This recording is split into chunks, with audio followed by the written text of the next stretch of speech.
Hey guys, welcome to From Football to Fathers. I am your host, Tony Kimball, and I'm excited that you decided to join us today. Listen, man, this is episode number 3. We had 2. This is episode number 3, kind of recap on everything. Last week I had a guest on by the name of Bernard Sykes, right? So this gentleman's story was amazing, right? A phenomenal football player. It's one of those God-given talents. Came on and talked about his life and some mishaps that happened in his life and just imparted wisdom on, making the right steps. When you don't make the right steps, he talked about 30 seconds can have an impact on your life, and just sharing some wisdom with us. And the week before, I was able to bring on some of my college roommates, man, and it was just a joy to have them on. And we just talked about just fatherhood, and today is no different. We're continuing to talk about fatherhood. Again, here's a co-host that I have him on. Is Pastor Michael Grant. I call him MG. I forgot that they called me TK, and I was looking around. Nobody's called me TK in so long, but yeah, welcome on today's show. What's happening, my brother? Man, you got it, brother. I'm glad to be on with you. We are always privileged to get together, reminisce from where we were, and share how we've got to where we are now, and just share knowledge together. I love you, and I appreciate all you do. I'm excited to be on with you today. Absolutely. So we're going to rock the show together. Let's see if we can zoom in just a little bit. This is good right here. We in their face. So, our first time we talked about Coach Prime, and when we start this first quarter out, we want to talk about what's happening in football. It's a lot going on right now. It is. But I was thinking in preparation for today about something that linked to talking about Coach Prime, collegiate wise. We missed one professional wise, where Deuce Vaughn is playing running back for the Cowboys. Right. And his dad, Chris Vaughn, is a scout for the Dallas Cowboys. So I thought, man, that was an amazing connection. And I don't know if you saw it. Not many of us are Cowboys fans. I am not, but I love football, so I cheer for anybody if they got a chance to win. But that watching the draft is my point, and seeing the emotion that filled that father's heart, talking about fathers, football to fathers, and relevance in modern day ball. But seeing that emotion on Chris's face and in his voice, and hearing that passion, being able to call his son on draft day and say, hey, you want to go to work with me on Monday?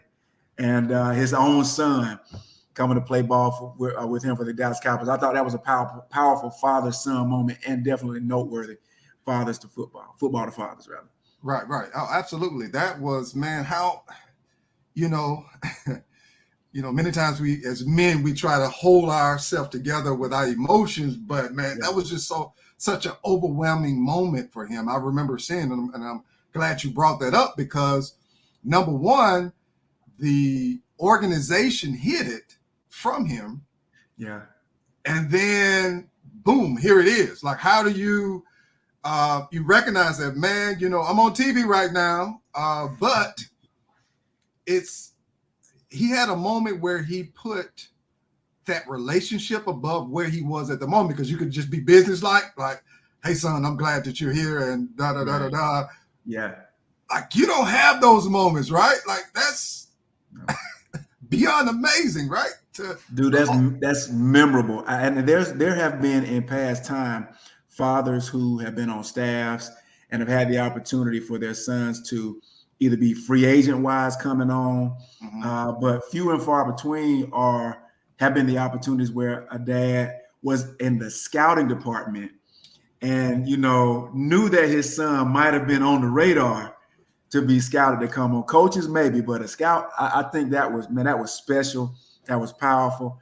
That was one for the memories. However long Deuce stays a Cowboy, he and his father will always have that memory of being on national television and the dad getting to be surprised and surprise his son to be a part of that team. Powerful football moment, man. Right. Yeah. So it's making me kind of go through moments because I'm thinking about that one was just special. That's special because you're a scout like you talked about. So you're supposed to know what's going on. Like, okay, all right, who are you picking up? And maybe he was sitting back looking at his card like, who we finna get? We can land here, man. We can get it. Right. Just imagine you took it up and you say, well, we should go with this person. Right. And it's your son. Yeah, so I'm thinking about too. Oh, it's man, you didn't. Okay, we'll handle it.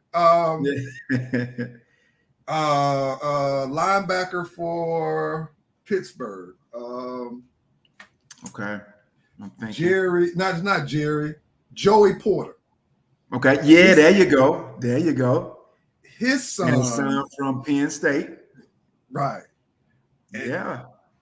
Going to his same stomping grounds to Pittsburgh as a cornerback. And the thing about it is he mentioned it in the interview that he had that he said that he didn't know either. Yeah. Right. He was like, well, I had some moles or I had some, connections within the organization, but nobody told me. Right.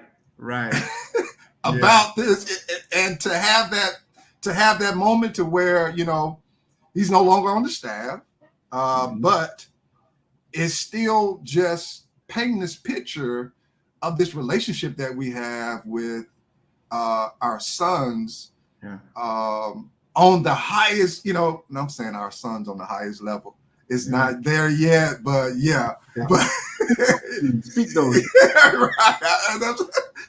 That's why I had to catch it. Well, I don't have to catch myself, but just saying that special moment that you have on the highest level. So it's a pro. You're a pro. Like you're not, you're not getting any money from me anymore. Like you probably right. Yeah. Man. So Joey Porter Jr. and his namesake. That's pretty cool too, Right. For him to be same name, same jersey, same team, same, because you're a Pittsburgh fan, right? Well, anybody who loves defense has at least at one point been a Pittsburgh Steelers fan. And so the culture that they established defensively for your son to come back and play in those same stakes, that's beautiful, man. That's to be able to be a part. And then think back now on draft day when he didn't go when he anticipated going, being able to be there to console, put that fire under him and tell him, hey man, they're gonna have to pay. Somebody gonna pay for this. That was a powerful moment too. Oh wow, yeah. I'm glad you brought that out because it's. We talked about role models. Last time we had a conversation, we talked about role models. We talked about guidance. What a moment to have a father when you're like, as a son, you're just like, man, what am I going to do? I'm on TV. Now, this is on a whole other level because you're on TV. People are watching. How are you going to respond to this? And it's amazing in what fathers do for you are anchoring you to, one, help you to manage your emotions. Right. Man, we didn't.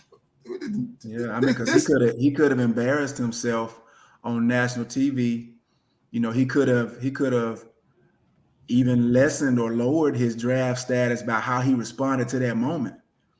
But a father being there, knowing what to do, knowing what to say, being present, like we talked about last time, irreplaceable. Nobody else could have been able to have that anchoring presence for that young man except his father in that moment. Powerful moment. Powerful. Yeah. It's amazing how this is coming together. Another one, and I think we may be able to talk a little football, is this is basketball. I can't remember the guy's name, but he was drafted, and I think he might have played for Duke. That name is going to come up to my mind, whoever it was, but he had a moment on the national stage where him and his father, the son just erupted into tears. and how the father was that anchor that was there Mm. for his son on draft night. And a Mm. lot of times fathers, one, reaping what you have placed into your child, and to Mm-hmm. see it at its highest level. I just thought about that as well, and I find that person's name. He plays for the New York Knicks. He played at Duke, I think. Mm. But that moment as well. So fathers have an impact, Yeah, regardless of what's been painted. The picture's been painted. Fathers have a positive impact on absolutely. their children. So good point. And you think about at that stage, the the statistics say very few fathers are present in the lives of young men who are on that stage, on that platform with that opportunity. Most of them come from single parent homes, especially minority males Mm-hmm. who enter the draft and who are elite athletes. Their story is mom was there, right? Or Right, grandma was there. right. But to have a father there on that stage and having had been there, his whole life, Mm, that to me that breaks the, as we say, it breaks the curse. That's an anomaly of a sense. And to right, see it on that high of a level to me is noteworthy and worth commending, because you don't see very many of those. right. So I'm going to touch that. The last statement you made about breaking curses, right? Mm-hmm. There are times where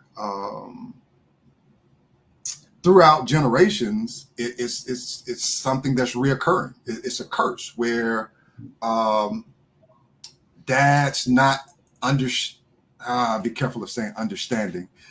Well, they're having trouble with stepping into that role of being a father, where I didn't realize how, me being in a school, I didn't realize it on the impact it has on a child. Mm-hmm. One thing to have, coach children, so, of course, coaching guys, but when you see it in the classroom, where the number one thing a lot of children look for is consistency. Mm-hmm. Yeah. They might say, well, do you miss a day? No, I don't miss a day. I'm going to be here. But they look for, it's almost like that's their love language of consistency. Are you going to show up every day? Mm-hmm. Yeah, that speaks volumes, because a lot of those guys, or a lot of those children, and this is no, as we say, no shade on anybody, Right. but those who don't have a consistent male in their lives, perhaps they live in an environment where there are guys who are in and out of the Right. life, or in and out of the home, or Right. just random faces, and so yeah, they want to know, are you going to be like one of them, or are you different? you know so consistency, you make a great point. Consistency is vital, and most young people will not get open up to you until they see that consistency demonstrated before them, obviously on a consistent basis. Wow. Yeah. It's almost like as an educator, you go in to provide grades, but before you as an educator provide grades for students or any type of feedback, they're already grading your behavior. Ooh, They're ooh, already, that's powerful. That's a strong statement there now. because you have to pass that test with them. And when you pass that test, we use the phrase, they'll run through the wall for you. Yeah, yeah. And I don't know if my brother's still on, man. This guy right here, I'm gonna give him a shout out, Carl Lucas. He's a first-time principal, but that guy is the bomb.com. He used to put pressure on me in the classroom. But I definitely want to shout him out and tell him, man, you're doing such a phenomenal job at not just being a principal, man. When I tell you, I met this gentleman in Hollandale, Mississippi, and when I tell you, odds, things against him really didn't matter. He was a guy that was pushing forward, and he's continuously pushing forward. He's the new principal of the high school that he graduated from. So shout out to Hollandale Simmons. The Hollandale way, I know y'all don't use that anymore, but that's a term I coined for them. I'm sure they dropped it, but shout out to you, man. Lucas, man, you're doing a phenomenal job, man. So absolutely. God, this is some good stuff, man. We didn't start out the gate, man. So we ain't playing. Right. Hey, listen. When I was thinking of a caption for today, and the words came to me, win. It's time for a win. And as fathers, we need a win sometimes. Like, everybody needs a win. But as fathers, we need that. We need a win. And this acronym that I'll lay out for our conversation, the W, will start out. And we're in our second quarter. Well-being. Fathers prioritize their own well-being, recognizing that taking care of themselves enables them to take better care for the family. So I'm going to kind of start us out when we talk about well-being. My question that's going to lead us is, how do fathers make sure they're okay while taking care of their family? And the second question is, why is it important for fathers to take care of themselves for the family to be healthy? Yeah, great questions. Taking care of yourself while taking care of others. How to do it, first of all, is, I think, prioritizing that. Most of us grew up, if we had a male figure or a father figure in our lives, we observed those who are of the generation that worked their fingers to the bone and did not go to doctors, did not have medicine in the homes. It was all just a tough man contest. And they were our heroes, and yet, it was, if you have the opportunity to talk to them later in life, they'll tell you that wasn't the smartest way to go, because taking care of yourself must be priority so that you can be there to care for those that are most important to you. Why is it important to do so? Because as the saying goes, health is wealth. Right. And, I live, we both know we live our lives according to the principles of the word of God. Right. The Bible says that a good man leaveth an inheritance for his children's children. So wealth is something more than just, material. It's something that lives on and can be able to be passed on and give value to lives even after one is gone. So knowledge, insight as to how to manage your health, I think, is wealth. One thing I've learned, just to go a step further, one thing I've learned is, finding out what I enjoy doing and not feeling bad taking a day or so to actually do that, so that I can decompress, so that I can, let off steam, so that I can, have a moment where it's not about making sure everybody else is okay, but making sure I'm okay, so that when I get back to making sure everybody else is okay, I'm at full strength. I equate that to like the Sabbath. You better have you a day where you are not working for others so that you can be refreshed. And so it's new, I think, to our generation. Again, our fathers or father figures did not model that necessarily well for us, but I think we've learned that that's vital in order to win in life. Yeah, man, I'm gonna try to backtrack a little bit, because you hit some stuff. The number one thing you hit was the difference in the generations. Yeah. Our fathers did work their fingers to the bone, and when we talk about role models, we try to model that. And I myself tried to model that, where my thing for myself was, I'm going to exemplify what my father was, which was a hard worker. But I had to modify that, because you can't carry that in the new span of life that you're in right now, because it's not the same way. It's not, and our bodies, if not taken care of, yeah, like that's been a, man, we could look, if we did the W all day today, we could talk about the W, because my mindset had to shift, because I could no longer say, man, I'm going to consider myself to be the hardest worker. No, no, you if you don't take care of your body. Prime example, man, I had a situation with my back, and I'm like, man, I ain't had no problem with my back all these years. In there with Coach Fight lifting all that weight on my back, right? Making sure I got low enough on the squat rack. But at the point of our bodies communicating to us, hey, this is not, something ain't going well. Yeah. And another point you talked about of just saying, you know what, I'm not going to the doctor. Like you just sitting there, yeah, I'm not going to no doctor. I'm gonna sit there. I ain't going to no doctor, but we have to get to a point where we get, it's information, it's knowledge. Yeah. But we get to a point where our bodies can't carry on anymore, and we have to do something different. And once you provided that knowledge to do something different, it hit me, man, that, you know what? You can't drive 2 hours or a total of 4 hours in a day and think that you're going to just do the 2 hours. Just, you're a road animal, a road warrior. Like, you just go, no, you got to stop. Yeah. And take a rest and get back in the vehicle.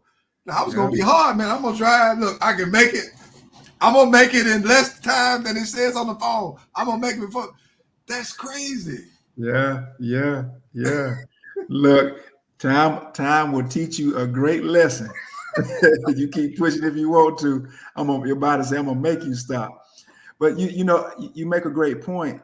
And the point that I like that you subtly inserted there was I had to modify, which means I didn't do away with the good that I learned from my father. Because I'm going to tell you, my father's work ethic was second to none. And it was the drive that caused me to understand how to be a man who is willing to do what's necessary to break through barriers, to accomplish things that have not been accomplished before, and to pay the price that no one else is willing to pay. But the modification is, while you're pursuing that, understand that, Rome wasn't built in a day, and if you feel something, if you feel your body telling you something, go find out what's going on with it so that you can be here to enjoy the fruit of your labor. So I think that's something that, speaking of, learning from fathers, I think role modeling as a father, that's something that I desire to pay forward is, hey, don't be a lazy man now. Don't be a guy, work hard, work smarter, not harder when you have to, but don't throw away work ethic, because work ethic, when done appropriately, can set you up for successes that people who may not be willing to put in the work would not accomplish. So I like how you said that, modify. There's a balance. Yeah, because here, gosh. So stepping away from coaching, man, it's been 9 years. Slight update. I've put in a little time for Cameron's team, so I'm like a sideline photographer. Like I'm in there. I'm not stepping. I'm not fully in, but I give a little advice here and there. You can't help but to. Hey man, you talking about putting that Apex player out a little bit wide. Oh, you know me. Yeah. Yeah, and it is hard. I'm gonna get back to the point, but it's hard, man. It's just like, hey, let me tell you how funny this is. I wish I can show you my phone, man. So, all right, so the team is playing or whatever, and I get my phone, man, and I draw up how to align to a certain formation. I'm like, I can't help it. Like I can't. They outflanking you over there, man. They got you outnumbered over there. You got to change your alignment, man. I know the feeling. Look, at least I want to distract from your point, but at least you are suggesting. They done got me all the way into being the head coach of the middle school team, of my son's team. So.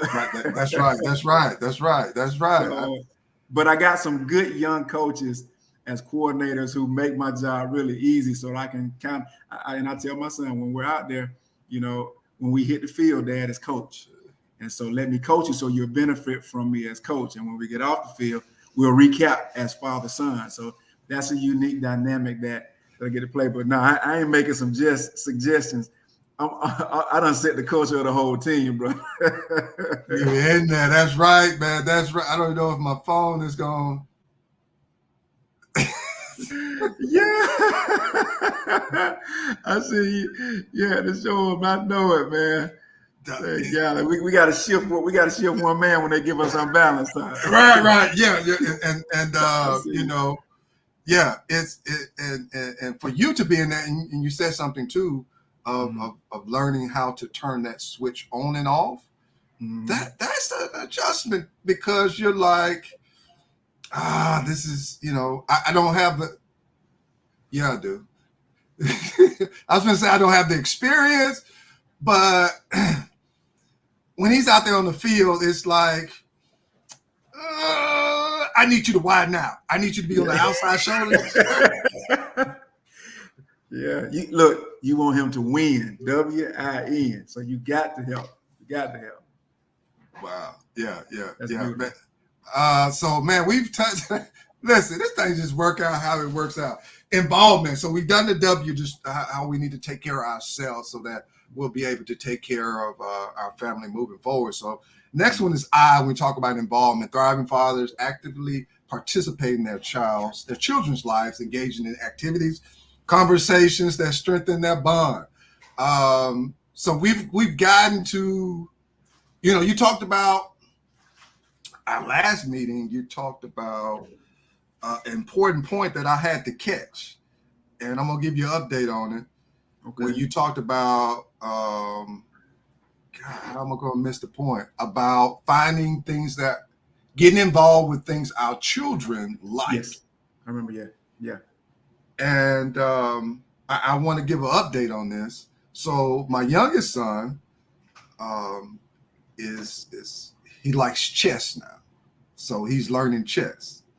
I give you the modified version. What I recognize is it's tough talking to yourself, because you're trying to talk. You're talking to yourself, and you're trying to tell yourself, just move the piece. I don't know where to move the piece. Just move the piece. Trying to teach yourself. So I just want to update before we jump into that question. That's good. Not questioning that approach was wrong, but just saying, man, what we say, hear it and apply it, and we can see the fruit from it.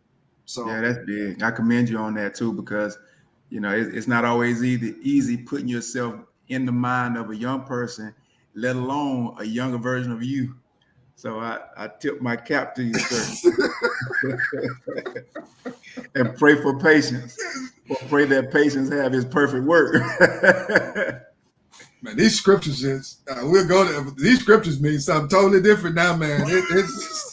It's like, man, that scripture meant that in high school. That scripture meant that in college. But as a parent, have his perfect work. Perfect means something totally different now. Yes, sir. Yes, sir. We live in that thing in a different vein. So yeah.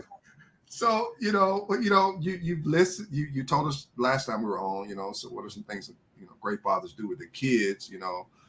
Could you elaborate more about help the brothers out? Hey, listen. I think again, involvement speaks of a willingness to engage, and just kind of like the example that you shared about with your son getting involved with chess or being interested in chess, you not thinking that is belittling for you to engage with something that you might not be interested in. we all know that chess is a thinking man's game. I don't know about you, but I grew up playing checkers. So, so that calls for a little more thought, a little more preparation to help him succeed. But I think something that is needful to consider is that it does not matter how successful you are or can make him in what he's doing. He just wants your time, because Important. oftentimes I know for me, I come in as Mr. Fix It, or I come in as I'm gonna make you better than I was, Right. Yeah. at something that you didn't even ask me to get involved in. I just, because I want relationship with you, I'm engaging with you in that. And so I have to remind myself, and perhaps this could help some fathers or father figures out there, if we are engaging with them in something that's their interest, we don't have to make it better. We don't have to make them great at it on that level. We can just, we're there to cultivate relationship, because really what we want them to be great at is their purpose. And it could be, maybe not, that your son will be a professional chess player, but if we were to come in with that mindset, I'm gonna make him a professional chess player at the age that he is, it's gonna make it laborsome for him, and he's not gonna enjoy that. Right. So just being present and letting them enjoy themselves is something that I've found, because like I talked about my son being into fishing, I fished before and I know a little bit about it, but I had to make sure that I wasn't controlling the moment and not letting him just enjoy and learn how to fish and enjoy what he enjoys about fishing. So that was a piece of the learning curve for me, just engage and just be present to enjoy it with them, not try and control it. Ooh, I want to stay right there. I really want to stay right there, because you said something that is key when we talk about involvement, and when we look at all, how do I, become involved? Be present. Yeah. Yeah. Yeah. That That's the only way that you can make a bond stronger. I was thinking about, as you were saying that, in a personal time of prayer, something that God kind of laid on my heart was a one-liner, which is, presence produces power, right? Mm, And so the thought came from a mindset of, if we who those of you out there in the world who are Christians, who are believers, who are believers in Jesus Christ, if we desire to see change, but we're not willing to go and be present and show the presence, there will be no power for change. And so in order for there to be a change, we must be present to produce power, to bring about a change. And so now we take that same concept and we bring it over into creating a bond, a strong bond between a father and a son. If we want that bond to be strong being powerful, then we must be present. So presence, us being present, is what produces the power to cause that bond to be as strong as it needs to be. So that again, people talk is cheap, right? Talk is easy to say, oh, I love my son, or I'm there for my son, I got my son. But are you present? Because only your presence can cause that connection through involvement to cause that bond to become strong. so you just think we're gonna skip over those little three words you just said? You're wrong. We'll be here for a while. Right.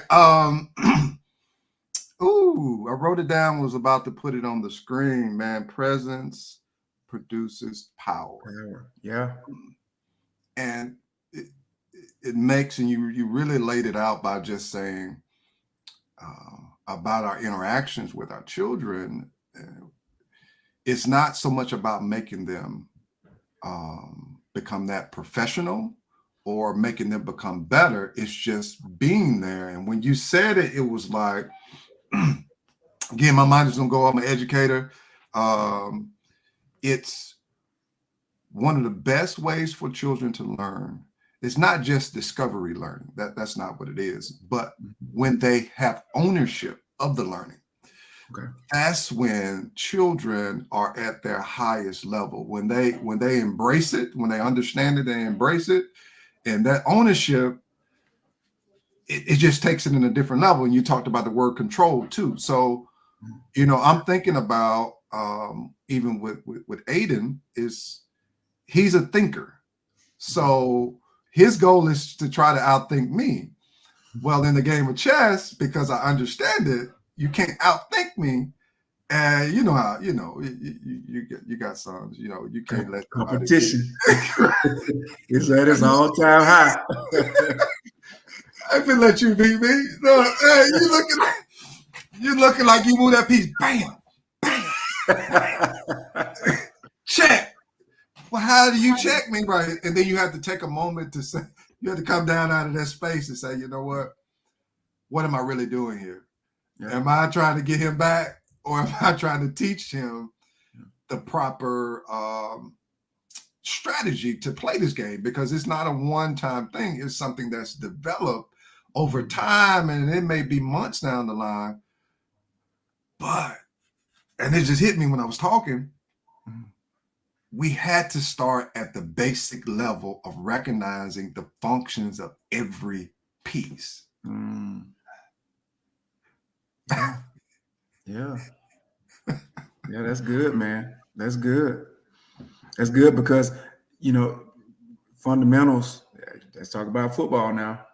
Yeah. Fundamentals, you can have all the talent that you want, but when you get tired and that talent starts to fail you, fundamentals is what holds you strong. Fundamentals is what holds you, keeps you pushing towards a win, right? Yeah.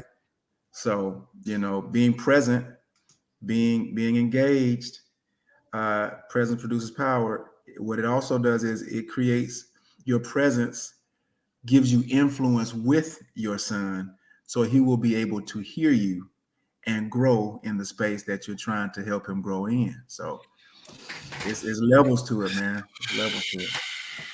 Brother,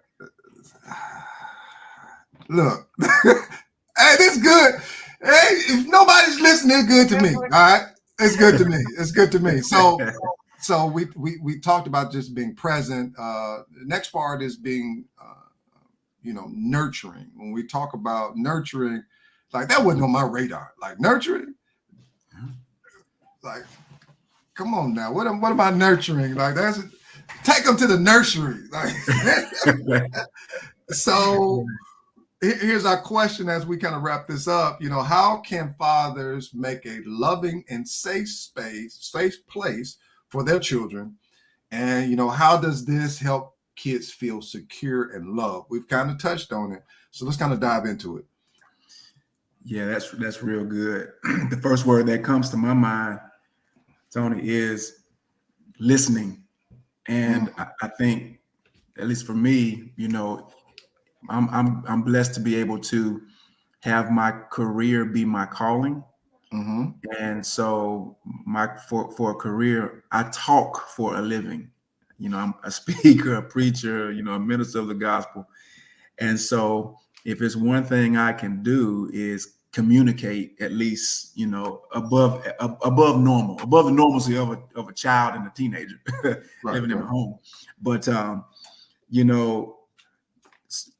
what I have learned is the importance of being a good and active and comprehensive listener, because if I want to be able to nurture, which oftentimes we think that is feminine in nature, but I think nurturing is really just a way of saying supporting, and I think you included that in the description beautifully. And so to be able to support, you have to be able to know how support is needed, and oftentimes it will be voiced if we are willing to listen. And so one of the things that I found I have to be intentional about is, and I like using the terms active and comprehensive when it talks about being a listener, because it takes being intentional, which means it's not innate to everyone. Right. It's not natural to all of us. Right. And then comprehensive, meaning I'm listening to understand, not what I want to understand, but understanding what's communicated. Absolutely. Yeah. I'm glad you brought those two words back up, because I was like, all right, going back teacher mode. We gotta look at those, because we stay at the stage of saying listening, but listening doesn't necessarily mean that I comprehended what was said. And comprehension is so important, because sometimes we can get used to barking out orders. We can get used, and especially being coaches, there are times where we need to listen, but we have to get in that stage of saying, like, this is what I see, this is what I need you to do. But no, coach, they ain't doing this. No, this is what they're doing. This is what I saw on film. But I can agree with you wholeheartedly. A part of coaching that I felt like took me to another level was to build their awareness to interpret what they see on the field. Yeah. Because who blocked you? Number 74 blocked me. Number 74 is not on the field. Who blocked you? Who blocked you? It was two guys. Then you look at film. Man, it was one guy that got you, just whooped you all night. No, it felt like two guys. You're right, because you got whooped, really. Oh, that's so true, man. I'm sorry. Let me come back. Come back. I was in my coaching mode. I had a flashback. Okay. I feel you, man. That's funny. Okay. All right. So, what was I saying? Talking about comprehending. It's important to help them understand and interpret what they see. Yeah. So, man, that listening piece is, man, I found it that, it's comprehending what our children are saying. So, man, I could you such a powerful point. And it's important to insert that you are attempting to comprehend what someone is communicating that is not a fully developed communicator. So, like you said, empowering them to effectively communicate what they're seeing is key. And so now that's as a coach. Take that as a father, and you're dealing with an emotional preteen or adolescent, and they're dealing with their emotions on top of trying to communicate and effectively, and sometimes just not having the vocabulary to communicate. And so again, that goes back to involvement, right? Being present, because the more involved you are, the more you'll learn their language. These young people, they using words that we just didn't use. And I'm not talking about profanity. I'm just saying, they have a dialect that's just different. And so being able to learn their dialect and still be patient while attempting to comprehend what they're communicating, and they're doing the best they can, it demands, a supportive, nurturing environment, because that's what they need, support, because they can't do it effectively on their own. Man, so I don't know if I mentioned this last time we were on, but when you talked about their dialect, I had a situation in one of the schools that I was in, and the kid he used the word Hollywood. He said, "You're acting Hollywood," and I was just like, "Hold up, what? Wait.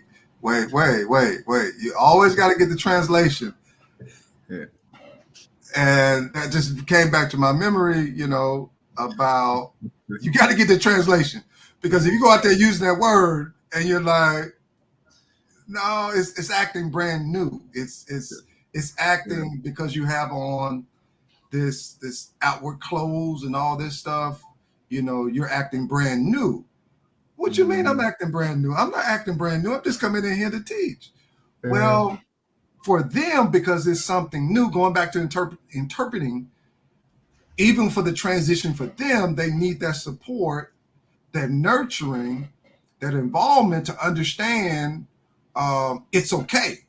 Because sometimes when they don't see something that's new, that's a direction you're trying to direct them in, oh no, this map is not right. I can't do this.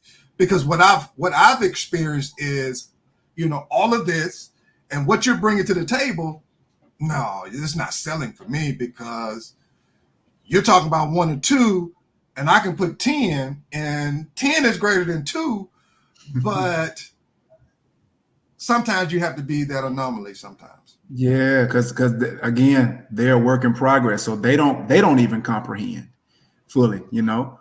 And so you make a great point there that as we are attempting to interpret what they're saying, being able to realize that they may not be communicating what we think they're communicating. And because it was 2 levels to what you just said. He's saying it's Hollywood, brand new. I'm saying, no, I'm not acting brand new. I'm just bringing you new information, but it's new information that I don't comprehend. So you brand new and the information brand new. So it's just too much for me. Right. Yeah. But the beauty is being able to, like you said, create a nurturing environment so that, and it goes back to how we started. If they see your consistency, they'll trust, okay, this may be new. This may be Hollywood, but I know he's not Hollywood. He's the same guy that has been consistently present, consistently nurturing, consistently involved, caring about my well-being. Right. And so he set me up to win. So I'm open to learning with him. Man, this is good stuff. I'm going to enjoy going back and cutting this up because I've heard some stuff that I'm gonna have to hear again, that I'm gonna have to revisit. But that's the part of growth, right? So we can't, when we become stagnant. Stagnation is a danger. I've learned stagnation is it's a nation that we can't stay, but it's a dangerous place. Yeah. There's danger there. You're right. So keep moving. Living things grow and move. You know. So if we're alive and well, we need to be growing. We need to be moving. Living things. Still waters are stale waters, and that ain't what you want. Man, listen, I can stay on this thing hour and a half, 2 hours, but I want to be mindful of your time and the listeners' time as well. So again, I thank you, man. This just coming on and just chopping it up in a regular conversation that we're having, just little formal questions that are there, but I think, you know, how it works out. Yeah, it's just God. That's how God do things. That's just what it is. Yeah. So I appreciate you, man. And we will continue. Oh, listen, man. Listen. Wait. He probably going to jump off. Hold up. He going to jump off. I know he is. Spence. What's good, Spence? Good to see you, man. We used to say, how you mean? How you mean? How you mean, Spence? Man, miss you, dude. Hope you and the family are well. Absolutely, man. Got Sean Miller on here. He was on. He liked it. So absolutely, man. Man, it's good to see y'all guys on here, man. I thank you. I'm gonna close this thing out. Hold up. Look.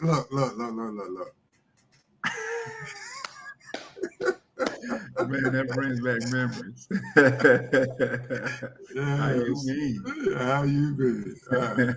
Well, good deal, man. I'm gonna drop you in the background. I'm gonna close this thing out, and absolutely. So, guys, listen, man. It's one thing to go on this journey by yourself, but when you have friends, right? Friendship is one thing, but you have other fellows that have that are taking the steps, and you can lock arms with them as well, and that iron sharpened iron, and that helps you to move forward. We all are at times in our lives where we're just like, man, where do I go? What do I do? We have to take moments of, even for me, of football, from football to fathers. It didn't make sense, and I tried to stay away from it, but I am seeing the impact. Like, it's almost like putting seeds in the ground. You don't see the instant vegetation coming out of the ground, but what you got to do is have faith enough to know eventually it's going to come out the ground, and then you have to, like our last point, nurture it. So it's time for a win, guys. And we hope by the information, the talk that we had tonight, the conversation we had tonight, that you can take one thing and add it to your life as a father to make a difference in someone's life. So guys, remember, you heard as Pastor Mike MG talked about, don't stay stagnant. I like what he says, presence produces power. Make that step today, guys. Y'all have a great one. Share this with a friend. We're on YouTube, all those places, man. Share this. We'll appreciate those that have shared it, liked it. I appreciate it so much that you've taken the time to do that. If you haven't liked the YouTube page, it's Transforming Lives 2020, please go over to YouTube and like that page as well. Guys, thank you. Have a great rest of the night. Stay tuned.